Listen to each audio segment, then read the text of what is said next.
सीख गांव छोटा सा था, लेकिन दिल बहुत बड़े थे। उस गांव में रामू नाम का एक गरीब मजदूर रहता था।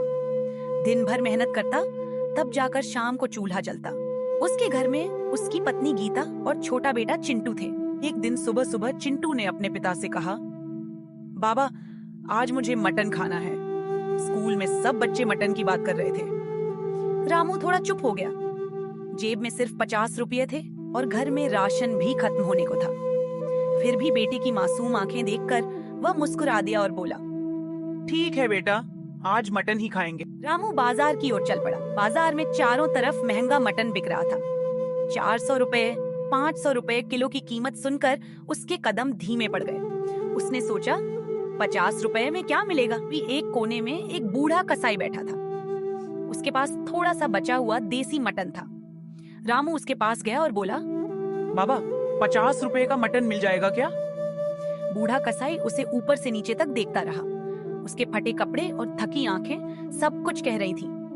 बूढ़ा मुस्कुराया और बोला, बेटा, 50 रुपए में बहुत ज्यादा तो नहीं, लेकिन जितना है उतना दे देता हूँ। उसने एक छोटी सी पोटली में थोड़ा सा देसी मटन रखकर रामू को दे दिया।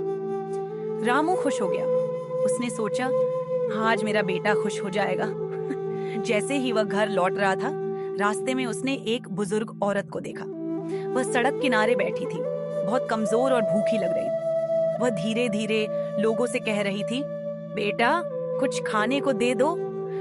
रामू के कदम रुक गए। उसने अपनी पोटली को देखा और फिर उस बूढ़ी औरत की हालत को। उसके मन में दो आवाजें चल रही थी। एक कह रही थी, ये मटन चिंटू के लिए है, वो इंतजार कर रहा होगा। दूसरी कह रही थी, ये औरत बहुत भूखी है, शायद उसने कई दिन से कुछ नहीं खाया। रामू कुछ पल के लिए चुप खड़ा रहा। फिर उसने फैसला किया। वह धीरे से उस बूढ़ी औरत के पास गया और बोला, माँ, ये ले लो, थोड़ा सा मटन है, इससे तुम खाना बना लेना। बूढ़ी औरत की आंखों में आंसू आ गए। उसने कांपते हाथों से पोटली ली और बोली, बेटा, भगवान तुम्हारा भला करे, तुम्हारे घर में कभी कमी ना आए। रामू के दिल को सुकून मिला, लेकिन अब उसके पास घर ले जाने के लिए कुछ भी नहीं था। वह धीरे धीरे घर पहुंचा। चिंटू दौड़ता हुआ आया और बोला, बाबा, मटन लाए ना?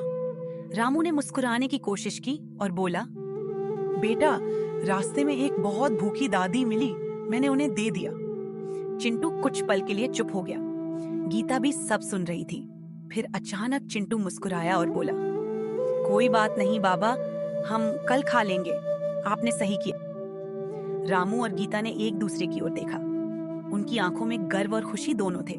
उसी रात जब वे सूखी रोटी खाकर सोने ही वाले थे, तभी दरवाजे पर दस्तक हुई। रामू ने दरवाजा खोला तो देखा, वहीं बूढ़ा कसाई खड़ा था। उसके साथ एक थैला था। उसने थैला रामू के हाथ में देते हुए कहा, बेटा, आज तुमने जो किया वो मैंने देख लिया था, ऐसे लोग बहुत कम होते हैं। रामू हैरान था। बूढ़ा कसाई आगे बोला, ये लो, इसमें 1 किलो देसी मटन है, और ये मेरी तरफ से नहीं, भगवान की तरफ से है। रामू की आंखों में आंसू आ गए। उसने कसाई के पैर छू लिए। घर के अंदर खुशियों की लहर दौड़ गई। उस रात लंबे समय बाद उनके घर में मटन पका, लेकिन उससे भी ज्यादा खुशी इस बात की थी कि उन्होंने इंसानियत का सबसे बड़ा सबक सीख लिया था। सीख, जब हम दिल से किसी की मदद करते हैं तो भगवान किसी ना किसी रूप में हमारी मदद जरूर करते हैं। इंसानियत सबसे बड़ा धन है